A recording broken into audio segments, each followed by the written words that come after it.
السلام علیکم۔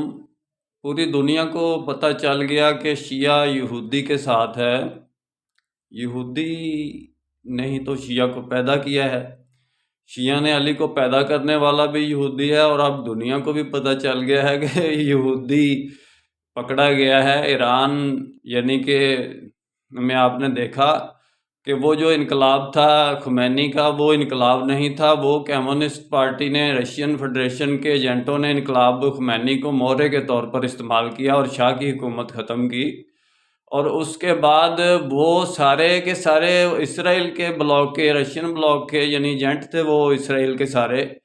تو اب پول کھل گیا۔ اب تو انہوں نے باقاعدہ پوری ایجیٹیشن میں اپنے ایران کے اندر جو مظاہرین نے کیا، اس میں انہوں نے یہودیوں کے جھنڈے دکھائے اور اسرائیل کے یعنی کہ حق میں نعرے لگائے، اور ایران کی انقلاب کا پول پوری دنیا پر کھل گیا کہ شیعہ ازم کا انقلاب نہیں، بلکہ اسلام کا انقلاب نہیں بلکہ یہودی کا انقلاب ہے۔ یہ یہودی کی پیداوار ہیں شیعہ۔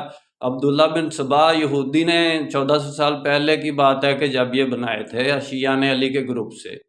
میرا کام اسلامک ورلڈ کی امن اور یونائٹی کا ہے۔ انشاءاللہ ڈیٹیل میں بات پھر ہوگی۔ نسبت، وحدت، خدمت، خیر کے ساتھ۔ اللہ حافظ۔